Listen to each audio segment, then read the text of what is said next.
Assalamualaikum warahmatullahi wabarakatuh. Halo, welcome back to my channel. Balik lagi dengan aku Vira Makvira. Halo teman-teman, aku ada kabar baik nih buat kalian para pejuang NIP 2021. Oke, jadi aku bareng dosen Deso dan juga pejuang pendidik akan mengadakan ngobrol santiu nih. Jadi ada tryout gratis khusus untuk TIU dengan soal-soal yang paling update. Dicatat ya. Plus pembahasan langsung via Zoom dari aku langsung nih dan dosen Deso dan pejuang pendidik juga. Jadi teman-teman selain dapat akses untuk tryout gratis soal TIU terupdate nih, teman-teman juga akan dapat pembahasannya langsung dari aku. Jadi kapan lagi nih? Dan ini gratis ya, tidak dipungut biaya sepeser pun. Buat yang mau tahu caranya, kalian bisa lihat di Instagram aku. Udah aku posting di feeds aku ya teman-teman untuk syaratnya. Cuman 3 syarat aja dan itu nggak ada yang susah sama sekali. Jadi teman-teman jangan sampai kalian melewatkan hal ini. Tes CPNS sudah di depan mata, sebentar lagi waktu terus berlalu. Kita harus mengusahakan memaksimalkan semua apa yang kita bisa gitu ya. Dan aku sama teman-teman nih sama Mas Fajar, dosen Deso dan pejuang pendidik berusaha sebaik mungkin supaya bisa membantu teman-teman dalam mempersiapkan diri untuk tes CPNS tahun 2021. Selain itu teman-teman, aku ingatkan lagi buat kalian yang belum daftar Ayo CPNS, aduh jangan sampai deh nggak daftar. Ini tuh platform belajar tes CPNS terbaik ya, yang diantara yang lainnya. Dari dulu aku selalu merekomendasikan Ayo CPNS untuk teman-teman karena ini adalah simulasi terbaik ya. Selain itu ini juga ada pembahasan soalnya, videonya dari aku, dosen Deso dan Mas Fandi AP. Jadi kalian dapat 3 pembahasan sekaligus dari 3 youtuber sekaligus di paket platinumnya. Jadi aku sangat menyarankan ke teman-teman untuk langsung upgrade ke paket platinumnya. Oke teman-teman, dan di video kali ini aku akan membahas TWK dulu nih teman-teman. Kemarin kan udah banyak tentang TIU kan, jadi aku mau membahas soal TWK yang paling sering muncul di tes CPNS 2019 kemarin. Oke, tanpa berlama-lama, let's check it out. Oke, kita ke soal nomor 1. Wah, ini panjang banget ya soalnya. Jadi tips dari aku kalau panjang kayak gini, kita langsung ke pertanyaannya mulai dari titik nih. Kemudian warga mengejar Tono hingga akhirnya Tono tertangkap, lalu kemudian diserahkan warga kepada pihak berwajib. Sikap warga menunjukkan. Oke, kita underline yang ditanyakan adalah sikap warga nih teman-teman. Ini kalau kita lihat dari pertanyaannya, rasa-rasanya tentang kayaknya si Tono ini melakukan sesuatu hal yang kriminal ya, terus dikejar sama warga. Kalau teman-teman mau scanning lagi nggak apa-apa. Jadi di sini kalau kita scanning nih, Tono di sini murid SMA, terus dia mau handphone tapi dia nggak punya karena di sini corona kan, terus harus belajar online.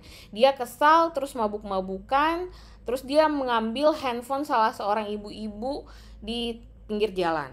Kayak gitu. Jadi kalau aku sih, aku prefer udah nggak usah baca lagi karena ini tuh udah menjurus ke sana. Mau apapun itu dia pasti melakukan hal yang nggak baik gitu. Jadi sikap warganya nih, sikap warga apa sih yang dilakukan warga di sini? Warga mengejar Tono hingga akhirnya Tono tertangkap, lalu kemudian diserahkan warga kepada pihak berwajib. Ini nih yang dilakukan warga. Jadi warga itu menunjukkan sikap apa? Integritas, profesionalisme, solidaritas, tenggang rasa, atau rela berkorban. Rela berkorban udah enggak ya teman-teman. Tenggang rasa juga enggak ya, karena di sini mereka tetap mengejar dan memberikan kepada udah seharusnya gitu kan. Solidaritas juga bukan, integritas juga bukan. Yang benar adalah profesionalisme. Kenapa profesionalisme? Karena di sini warga bertindak sesuai dengan perannya gitu ya. Mereka nggak main hakim sendiri. Jadi warga tuh kalau misalkan ada kejadian seperti ini, tugasnya bukan main hakim sendiri, tapi menyerahkan kepada pihak yang berwajib. Itu menunjukkan profesionalisme. Oke, bisa ya teman-teman? Kita ke soal berikutnya, ini nggak terlalu panjang jadi kita baca aja ya.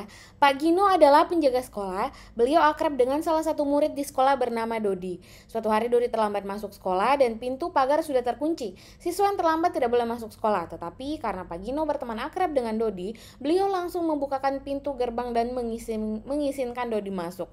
Sikap Pak Gino menunjukkan pelanggaran sila kelima Pancasila karena jadi yang kita underline adalah sikap Pak Gino ini melanggar sila kelima karena apa gitu ya.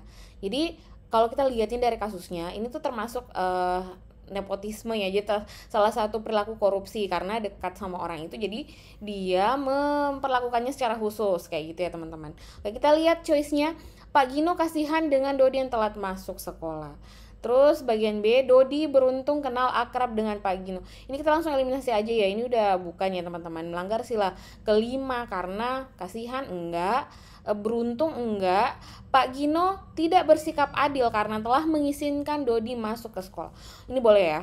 Kemudian semua siswa yang telat seharusnya tidak diperbolehkan masuk sekolah tanpa terkecuali.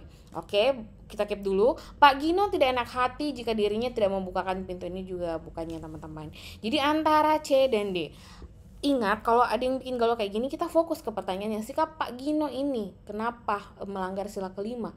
Karena apa? Karena tidak bersikap adil gitu ya. Kalau yang bagian D, semua siswa telat seharusnya ini ya emang udah kayak gitu ya. Tapi kita fokus ke konteksnya di sini. Kenapa dia melanggar sila kelima? Karena dia tidak adil. Gitu ya, teman-teman. Oke, next.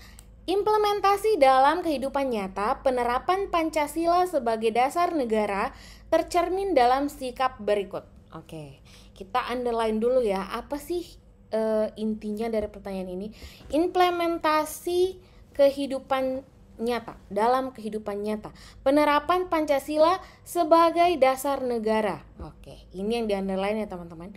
Kita lihat choice-nya dulu. Mengikuti upacara kebangkitan Pancasila dengan hikmat disertai dengan rasa nasionalisme yang tinggi. Memberikan bantuan sosial kepada kaum duafa, mengerjakan tugas kantor sesuai perintah atasan, pulang setelah jam kantor selesai dan memberikan salam kepada atasan dan rekan kerja. Kemudian yang bagian E, memasang sabuk pengaman saat mengendarai mobil dan tertib lalu lintas. Wah, ini tuh kalau kita lihat dari choice-nya tuh semua baik ya teman-teman. Semuanya bikin pusing. Kayaknya itu semuanya tuh benar kayaknya. Tapi sekali lagi kalau TWK tuh fokus pada apa yang ditanyakan. Ini implementasi dalam kehidupan nyata, ini banyak sih kehidupan nyata, rata-rata kehidupan nyata ya. Kemudian ini nih yang jadi kuncinya. Pancasila sebagai dasar negara. Pancasila sebagai dasar negara dalam kehidupan sehari-hari tuh kayak gimana sih? Jadi teman-teman, kalau sebagai dasar negara, jadi Pancasila sebagai dasar negara itu adalah penguatan, ingat ya, penguatan terhadap kesadaran hukum. Oke, ini dicatat baik-baik. Jadi hal ini tuh berkaitan dengan konsekuensi negara yang melandaskan hukum sebagai jaminan perlindungan warganya. Gitu ya teman-teman.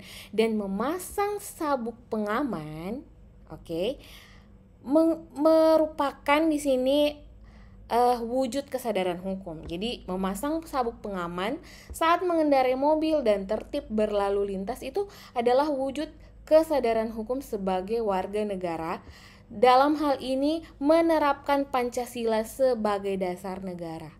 Ya, jadi jawabannya adalah bagian E. Jadi kalau ada pertanyaan yang kayak gini lagi, teman-teman udah punya dasar nih dalam menjawab.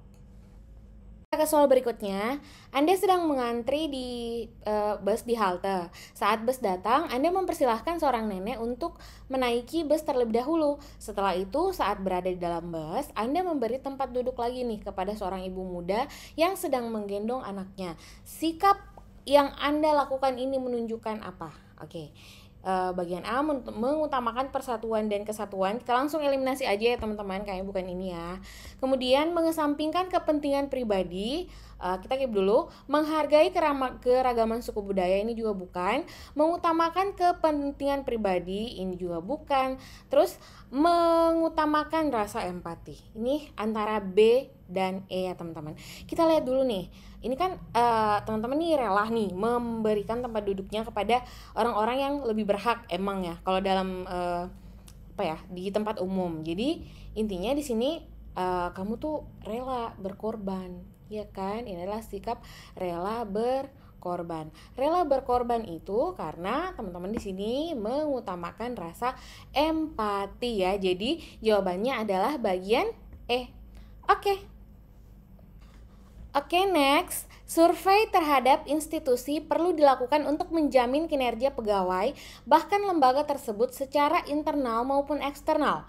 Manfaat lain survei integritas pegawai adalah, ini jelas ya pertanyaannya, manfaat lainnya survei integritas itu apa? Bagian A, sebagai kontrol kinerja pegawai dalam institusi, sebagai pembentuk karakter yang ingin dicapai oleh institusi terhadap pegawai. Bagian C, modal perencanaan pembangunan sumber daya manusia. Bagian D, menjadi bahan evaluasi kinerja untuk menghindari tindakan korupsi.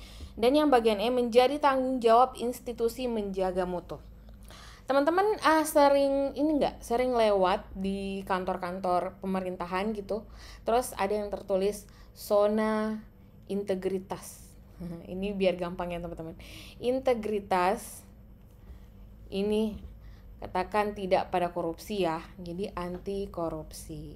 Jadi fungsi lainnya dari survei integritas itu adalah untuk sebagai ini nih, bahan evaluasi kinerja instansi maupun lembaga tersebut untuk menghindari tindakan korupsi, termasuk korupsi waktu kayak gitu. Jadi jawabannya adalah bagian D ya. Bisa ya teman-teman. Teman-teman, soal TWK yang paling banyak nih jenis-jenisnya keluar kemarin di tes CPNS 2019 yang pastinya super hot ya. Dan ini PR buat kalian seperti biasa. Ini PR nomor 1, silahkan kalian screenshot. Kemudian yang ini yang kedua ya. Kalau kalian udah dapat jawabannya, silahkan kalian komen di bawah apa jawabannya. Lebih bagus lagi kalau disertakan dengan alasan. Untuk teman-teman yang mau tahu pembahasannya, teman-teman follow aja Instagram aku. Di situ aku biasanya bahas di story nih. Kalau nggak besok ya lusa, insya Allah kalau aku senggang. Tapi insya Allah akan aku bahas tentang jawabannya. Jadi teman-teman tinggal lihat aja di story aku. Terima kasih sudah menonton video ini. Aku harap teman-teman jangan sampai kendor, semangat belajarnya tetap harus konsisten ya. Thank you for watching. See you on my next video and bye.